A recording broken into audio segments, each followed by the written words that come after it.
So guys, we're going to start our investments and loans topic. And we're going to be using a section of the textbook for this, and you'll have that in hard copy, and we'll also have it on Sector. So please jump on the resources as you need. Now, to begin with, I'd like you to get a page and to take some notes just about some of the key things we need to know about this topic. So the first thing is that we need to understand what these two words mean, investments and loans. So this is a topic that's all to do with money. When you have some money, you can put it in a bank, and the bank will be really happy that you did that, so they will pay you interest. Now, what is interest? Interest is basically like a little fee that they will pay you for keeping your money in the bank. The more money you put in, the more you get paid. They don't pay you very much though. It's like 1 cent per $100. But if you put enough in, you start to make some pretty good money. The second option is that you want to buy something, maybe like a house or a car. And you're thinking, I really want to buy it, but I don't have the money at the moment. So you go to the bank and you say, please give me some money. And they will. They'll give you some cash. Might be $5,000 or $100,000, or if you're buying a house, maybe $1 million.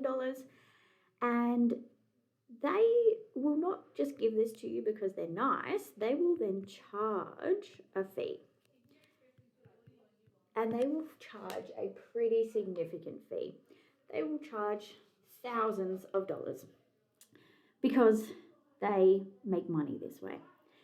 And so what we need to think about is when we are doing certain things, there will be times in our life where we just need to borrow some money. Like if you want to buy a house at the moment, mean price in Adelaide is about $650,000. Now, you've got to be pretty rich to have $650,000 just sitting there in your bank account. So you would go to the bank and you would ask for it instead. And then you pay it back over a period of time, maybe 20 or 30 years, so that you still have money that you can use to keep yourself fed and that sort of thing.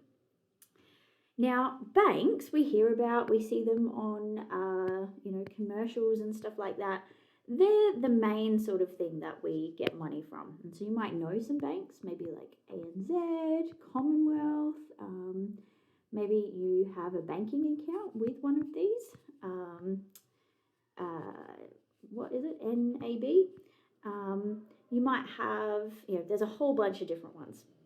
And they're really important because you put your money in there and that money get borrowed. But they're not the only way that you can do banking. There's also these other types of accounts called building societies. And I guess one way you could think about it is they're like a mini bank, and they basically focus specifically on home loans, and they tend to be much more specialized. They will give other loans, but they're not really a place that you would like put your money in necessarily. They're a bit more specialized.